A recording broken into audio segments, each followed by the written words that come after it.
Hi everyone, today I'm going to show you my final project for course, Mobile Compatible Web Programming. My project is called Snapbook, inspired by Snapchat and Facebook. It contains a little bit features of each of the two, likely snapping a picture, post it with captions and descriptions, so that you can share it with your friends and family. First, let's go through the booking flow. First, user need to sign in the login page.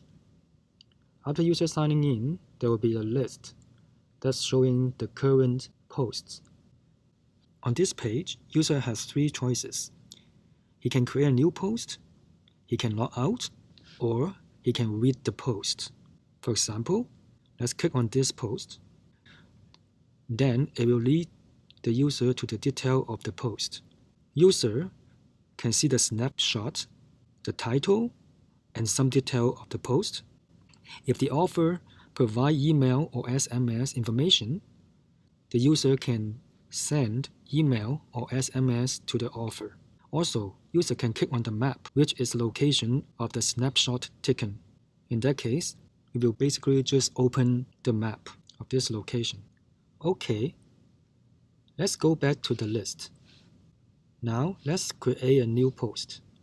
First, type in the title of the event, then put in some notes, then snap a picture by taking this one, give a permission,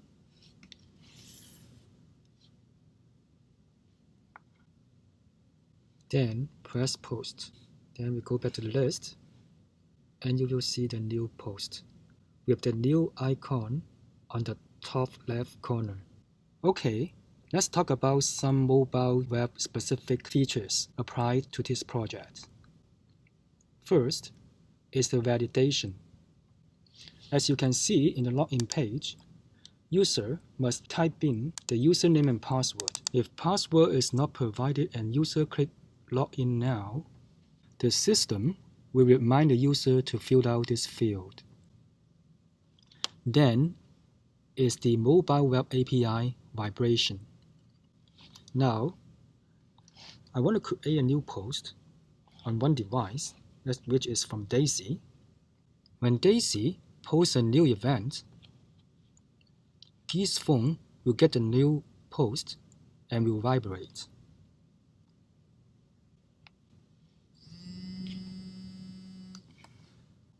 As you may hear, Guy's phone just vibrated. The third one is the multiple background support. As you can see, a new post show up on the browser that support multiple background will have a new icon overlapping the actual snapshot. And on those browsers doesn't support multiple background, there will be a thick red box around the image. The next one is the CSS media orientation support. Now, we open a post. Now, this is the layout of the portrait mode. When I rotate the screen, you can see the layout changed.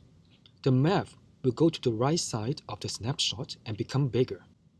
And then, the text will become two columns, which gives the user narrow lines, especially on the tablet. The two-column text is actually achieved by using prefix 3, which makes two columns possible across multiple browsers, Safari, Firefox, and Chrome, using the same code. The next one is sending SMS message support. So when you scroll up, if the user provides his cell phone number, you can tap on the send SMS, and then the SMS message come up. Then you can send the text message to the author. Now is the camera support. As you saw previously, camera is support on Android Firefox. However, on iPhone, camera is actually not supported. In that case, the take a picture using camera button will be hidden, and users still can press the upload picture button, choose file, take picture will be a given option. and on Android device, user has two choices. He can tap on the Take a Picture Using Camera button to open the camera on the browser, or he can just tap on the Upload a Picture button. In that case, he can also tap on Browse and choose a camera to take a picture. The next one will be the geolocation support. When a user click on New Post, you can see, briefly, a geolocation request is blinked. Actually, previous to this, a location permission request pop up and you need to choose either accept the permission or not. However, on some devices like the iPhone, location request is not necessarily working. In that case, the page will grab the IP and then send a request to an IP agent to grab the approximate location according to the IP. In many cases, users just want to pick up a already existing picture on their photo app. In that case, they can just click the Upload a Picture button, which gives them the choice of document or photo library. In most cases, file system access works. Last but not least is the local storage support. In our app, we have to save some data for use across different pages. For example, the user icon, the username, the user ID, and also we also need to save the last post the device grabbed from the server. So, and next time when the app pull data from the server, they know which posts are the newest. So, local storage seems to work pretty well across modern browsers. However, we also have a fallback for local storage.